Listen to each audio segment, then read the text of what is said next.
Hola a todos, hoy día vamos a revisar las funciones ejecutivas. Bueno, comenzamos con un poquito de historia. Ya desde el siglo XIV se planteaba la relación entre el lóbulo frontal y ciertas funciones cognitivas superiores.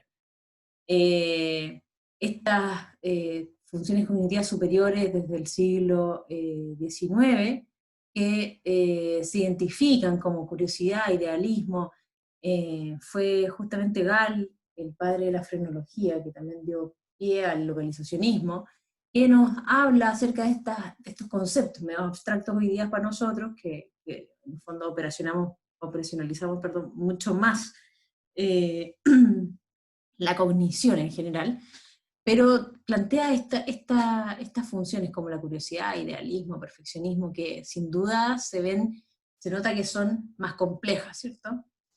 Luego llegan las guerras que nos dan un montón de lesiones para observar ciertos comportamientos, ciertas relaciones entre el cerebro y la cognición.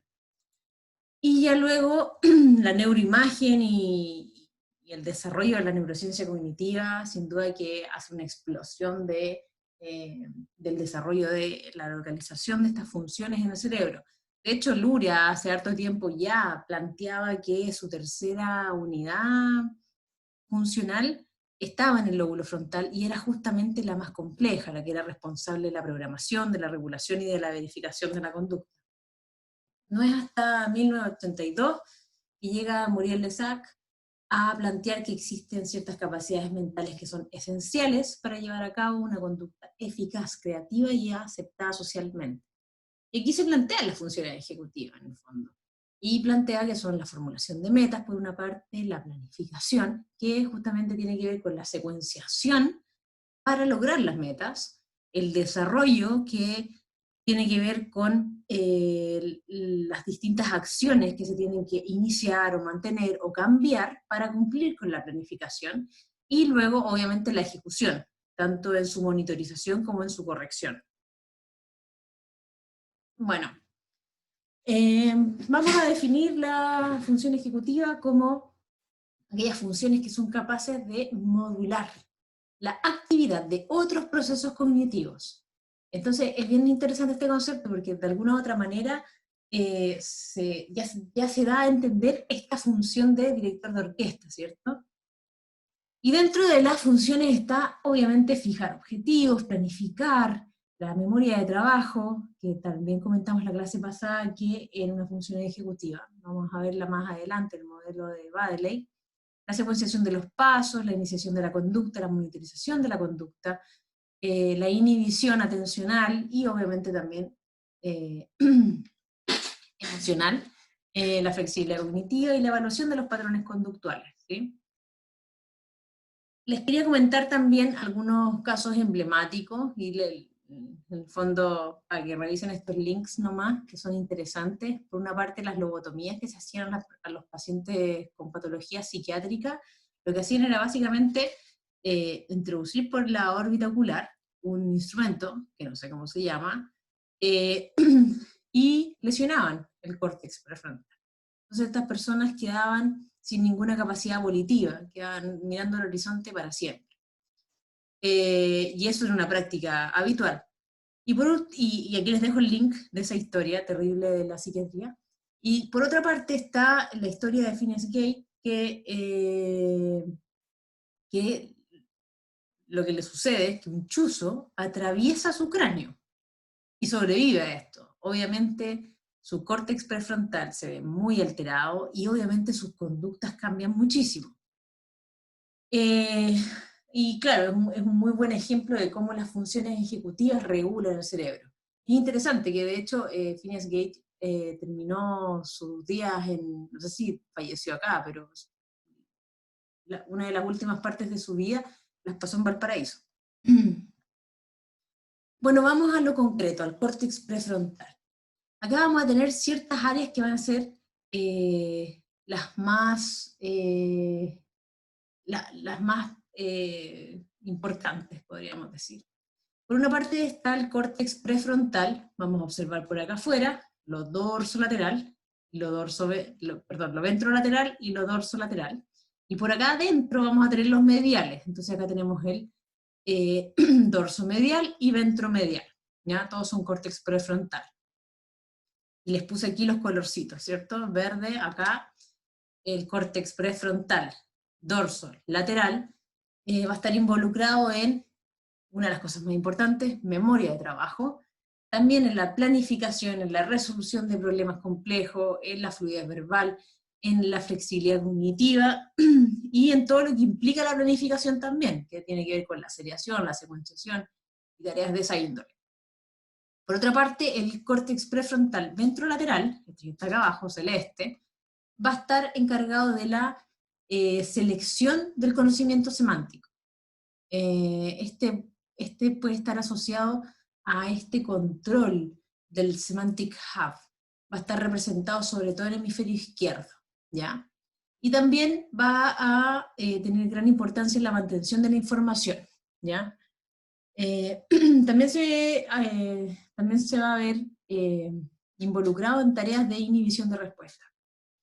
Por otra parte, en el córtex prefrontal, dorso medial, aquí en amarillo, vamos a tener funciones relacionadas con la activación o detención de la actividad motora y la resolución de conflictos. Ahora, cuando me refiero a la resolución de conflictos, no me refiero a tenemos una pelea, discutimos de algo, un conflicto de esa índole, sino que cuando tengo dos posibles respuestas, y una es la que se va a ejecutar, bueno, eso es gracias a esta parte del cerebro. En el fondo nos ayuda a elegir las mejores respuestas. Y acá tenemos el córtex prefrontal ventromedial, que va a estar súper conectado con la amígdala, con el hipocampo y con córtex de asociación temporal. Entonces, evidentemente va a tener funciones afectivas o emocionales. De hecho, va a regular la actividad autónoma visceral, que se va a relacionar, por ejemplo, con la emoción o con los circuitos de recompensa, ¿ya? Que también se encuentran en esta misma zona del cerebro.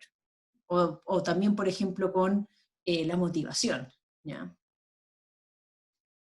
Por otra parte, la corteza orbitofrontal va a estar súper relacionada con el sistema límbico y su función principal, la que está aquí, va a ser el procesamiento y la regulación de las emociones, ¿ya? Perdón. Se va también a involucrar en la detección de los cambios de las condiciones ambientales, entonces nos va a ayudar con la estimación del riesgo-beneficio, nos va a ayudar a detectar ciertos patrones como positivos o negativos, ¿cierto? Y así nosotros vamos a ajustar nuestros propios patrones de comportamiento en relación a los contextos actuales, ¿ya? En el fondo, si yo tengo un patrón conductual y mis respuestas ya no son muy exitosas, yo puedo ir estimando lo positivo y lo negativo, y en base a eso yo voy cambiando mi conducta también. Y en términos de lo mismo, pero un poco más complejo, llegamos a la toma de decisiones también, que en el fondo estas decisiones están basadas en la estimación del riesgo-beneficio, ¿sí? Por otra parte tenemos la corteza frontopolar, que está iluminada acá, la parte súper adelante. Este cerebro está visto desde abajo, este está visto desde el frente, y va a tener funciones asociadas a la memoria episódica por una parte, a otras metacognitivas y de la teoría de mente. La metacognición en el fondo tiene que ver con la reflexión de sí mismo, ¿cierto? Cuando reflexionamos en torno a nuestros propios pensamientos, por ejemplo. Y la teoría de mente tiene que ver, no sé si la han escuchado alguna vez, tiene que ver con inferir los estados emocionales o intencionales del otro. Es como ponerse en el lugar del otro. Bueno, eso podría ser más parecido a la empatía, pero es como la base un poco de la empatía. Y luego también se va a relacionar con aspectos de la manipulación de la memoria de trabajo, ¿ya? Toda la parte de la manipulación de la información. ¿Se acuerdan que cuando vimos memoria de trabajo vimos que había una parte que tenía que ver con el almacenamiento y otra con la manipulación? Bueno, la manipulación va a ser de gran activación frontopolar, ¿ya? Y Y bueno, y un poco también se plantea que esta zona del cerebro es súper importante, y de hecho existe una hipótesis de la compuerta, y también la vamos a ver un poquito más adelante. Acá se sugiere que toda esta corteza prefrontal, que está aquí marcadita en roja, está involucrada en la coordinación de los pensamientos independiente de los estímulos. Obviamente siempre guiado a metas, siempre guiado a objetivos, ¿ya? Porque en el fondo son tareas más complejas, ¿cierto? No son conductas o comportamientos automáticos. Siempre cuando hablemos de funciones ejecutivas tiene que ser guiado a metas, ¿ya? Eh, entonces, en el fondo, cuando yo tengo ciertos patrones conductuales en respuesta a ciertos estímulos, la corteza frontopolar también me va a ayudar mucho a, perdón, también me va a ayudar mucho a inhibir ciertas respuestas o comportamientos que no me permiten obtener resultados positivos. Entonces yo cambio los patrones conductuales en respuesta a ciertos estímulos, y eso está regulado por esta corteza frontopolar. Ahora, los modelos de las funciones ejecutivas son un montón, así que los vamos a revisar un poco rápido. Vamos a indagar en algunos que nos interesen un poco más y otros los vamos a mencionar. Vamos a comenzar con los modelos jerárquicos funcionales de la corteza prefrontal. Bueno, aquí comenzamos inmediatamente con el modelo de Stud, que está redefinido. Esta es la primera versión, que está aquí, y la segunda versión, la redefinición es esta. Acá se plantea básicamente que bueno, como lo dice los tipos de modelos, existe una jerarquía, ¿cierto? Entonces yo voy a tener una entrada, primero, que va a ser sensorial, y que va a tener y que van a ser específicas de cada dominio, ya son módulos. Aquí se hace un análisis perceptual, que puede ser simple o puede ser complejo, pero siempre van a ser conductas rápidas, siempre lo que salga inmediatamente de aquí, es decir, si entra la información, se hace una referencia y se responde rápidamente, esto siempre va a ser una conducta automática, ¿ya? Todo este nivel es implícito, ¿ya? Entonces, en esta parte no necesitamos la corteza prefrontal y no estaríamos hablando de funciones ejecutivas.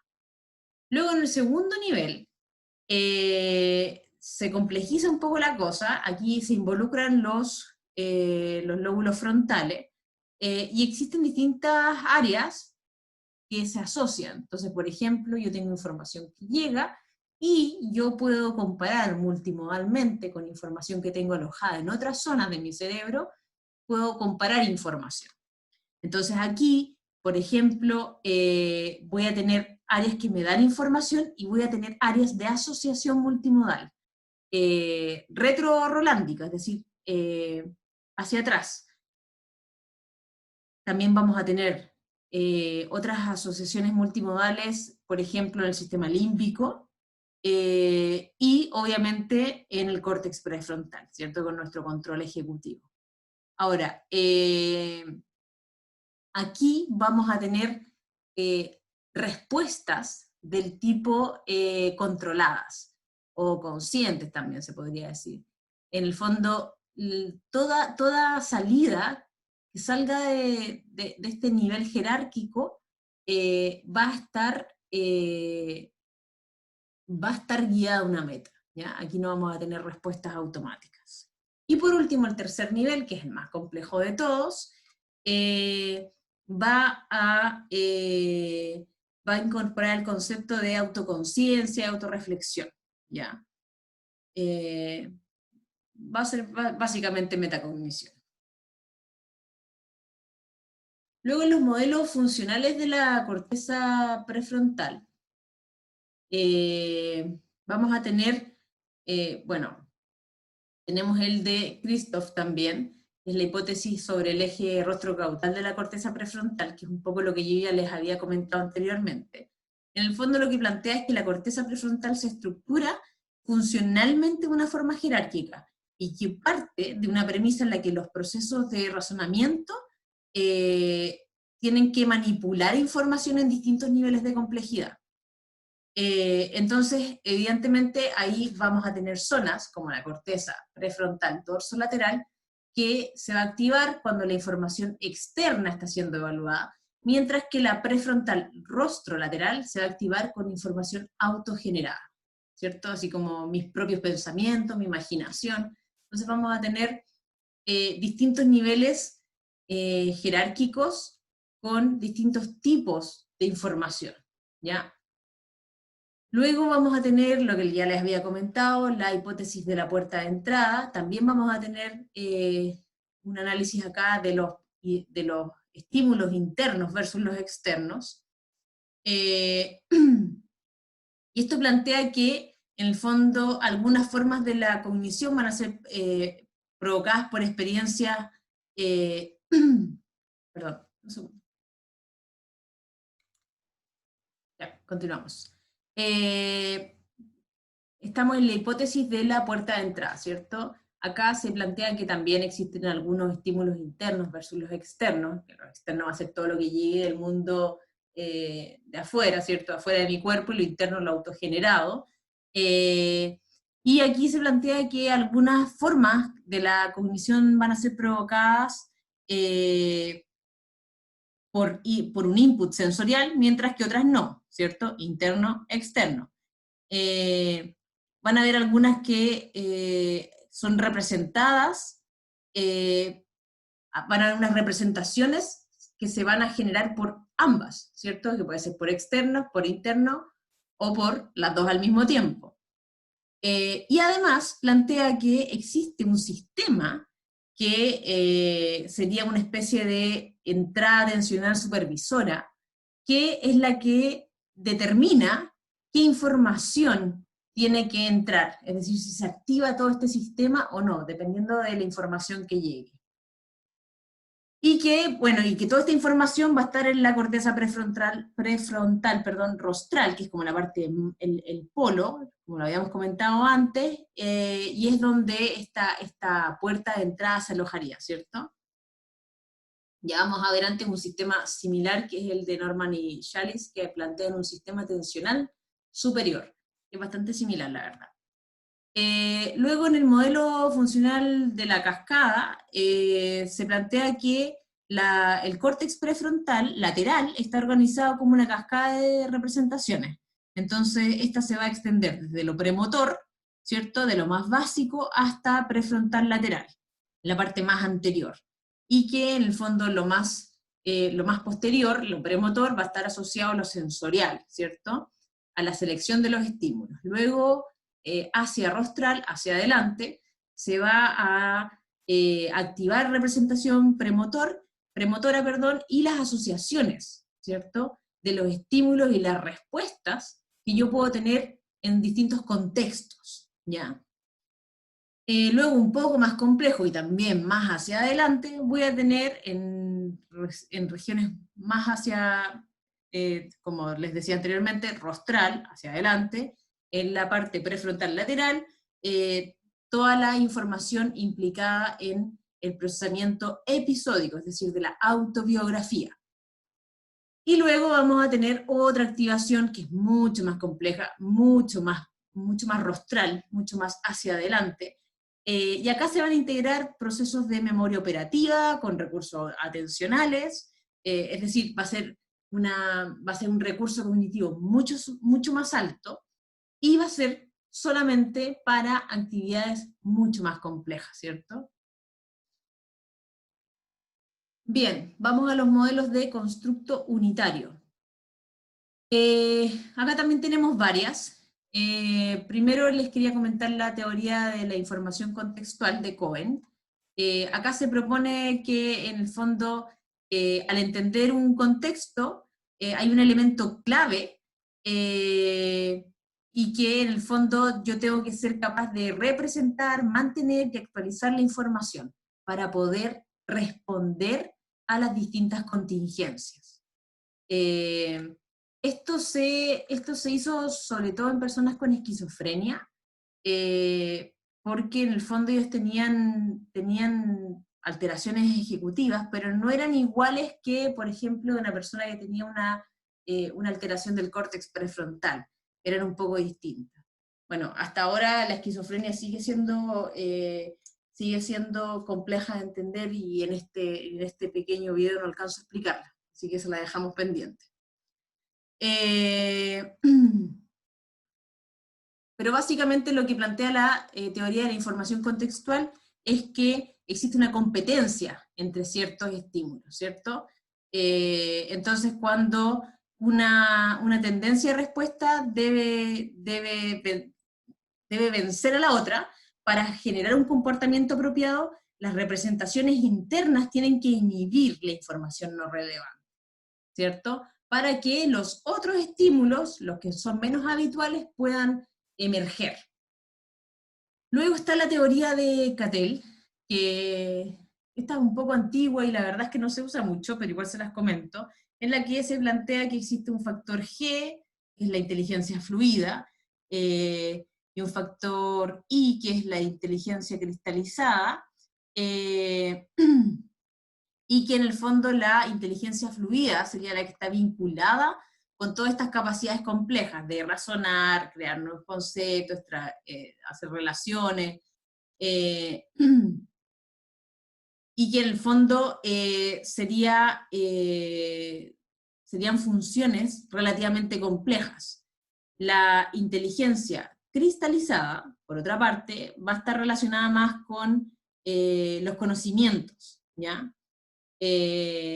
Acá había mucha discusión de cuál era innata, cuál era, es decir, innata de la biología, ¿cierto? Y cuál era del desarrollo, del ambiente.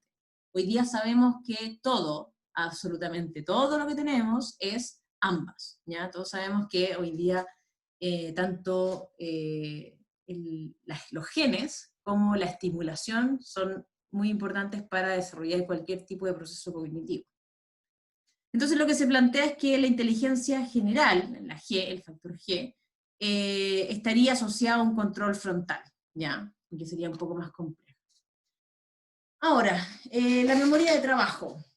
Bueno, como se dan cuenta aquí, ¿por qué es un modelo de constructo unitario? Porque en el fondo plantean que la información contextual es lo más importante, o el factor G, o la memoria de trabajo, como lo vamos a ver ahora.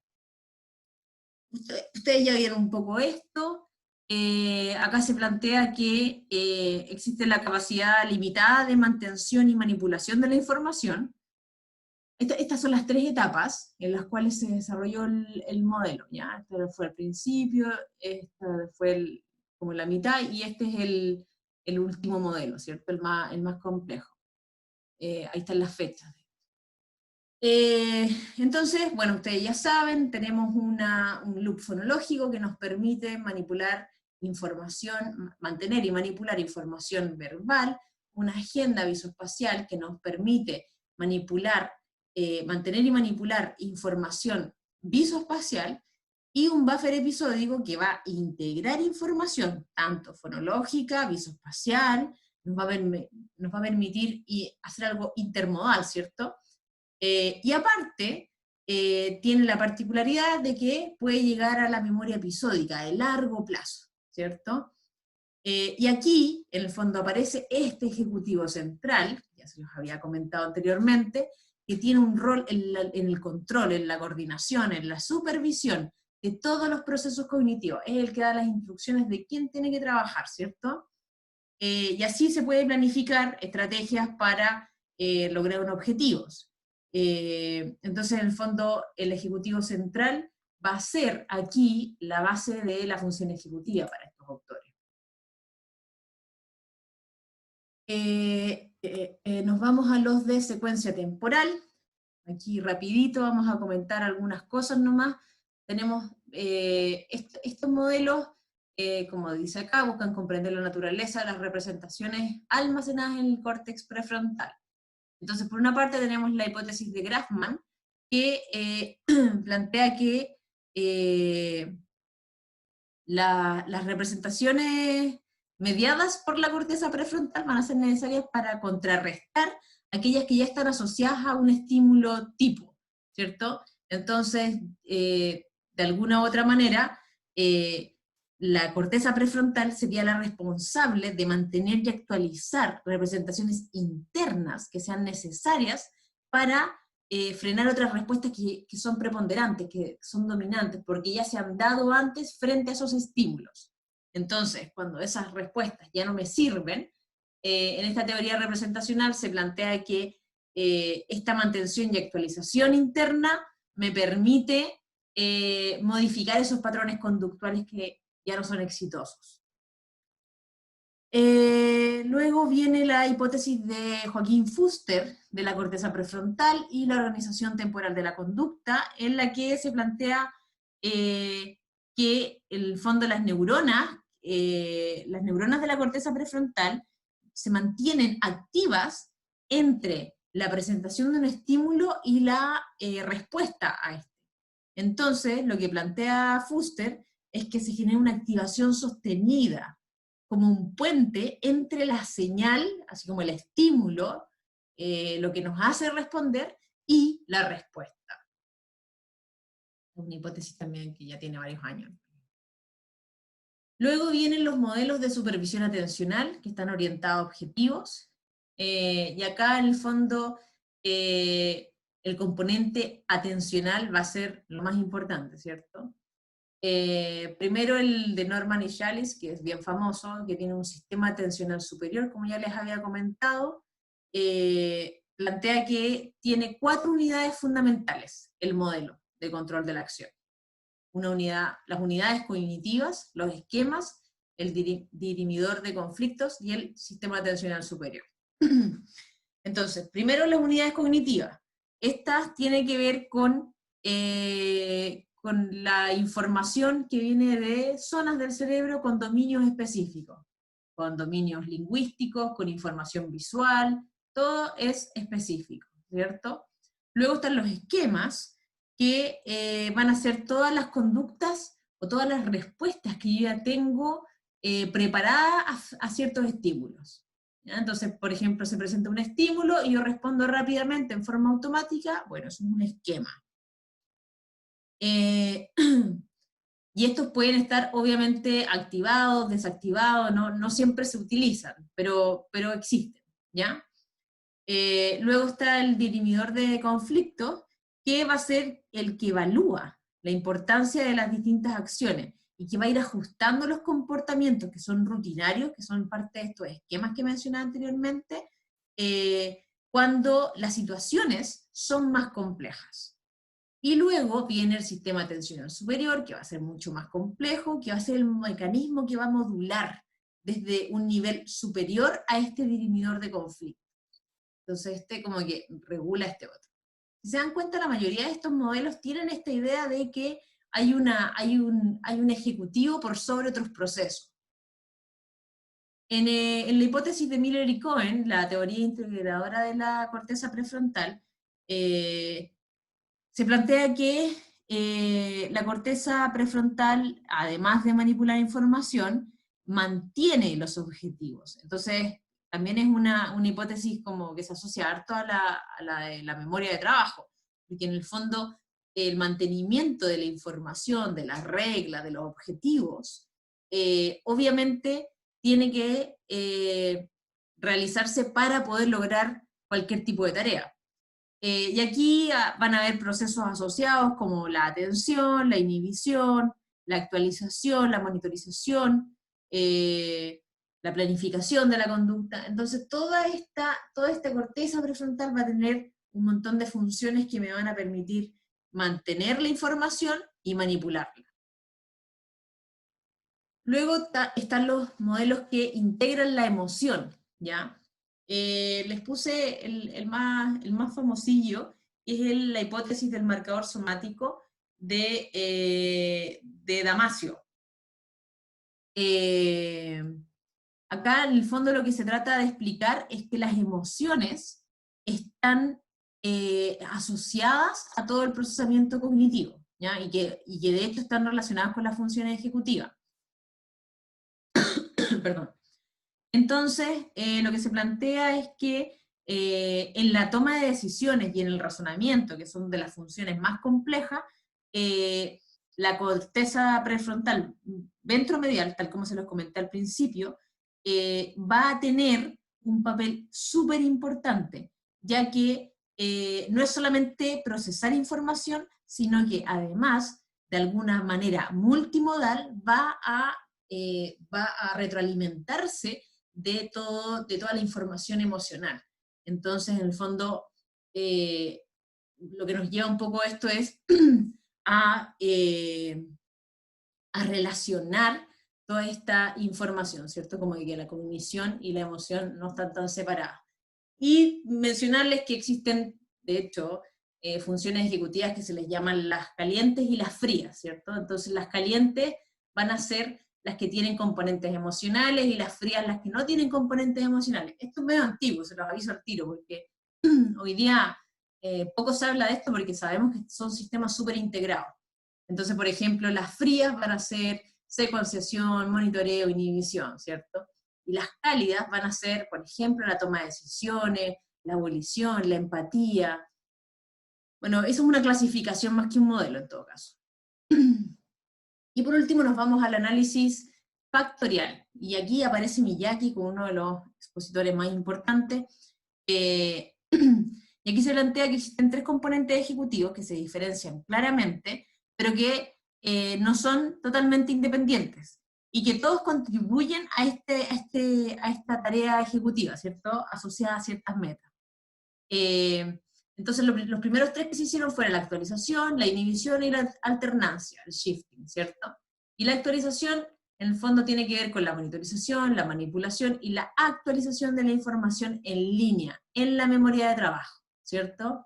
Luego la inhibición tiene que ver con controlar respuestas predominantes automáticas cuando la información lo requiere, y la alternancia tiene que ver con la flexibilidad frente a distintas operaciones o esquemas mentales, ¿sí? Cuando trataron de analizar esto frente a las funciones ejecutivas, entre comillas, clásicas, se dieron cuenta que todavía les faltaba alguna. Entonces ahí agregaron el acceso a los contenidos almacenados. Otros autores plantean que esta cuarta es más bien una función asociada a la toma de decisión. Ese sería más o menos los modelos de las funciones ejecutivas. Y nos vemos en clase.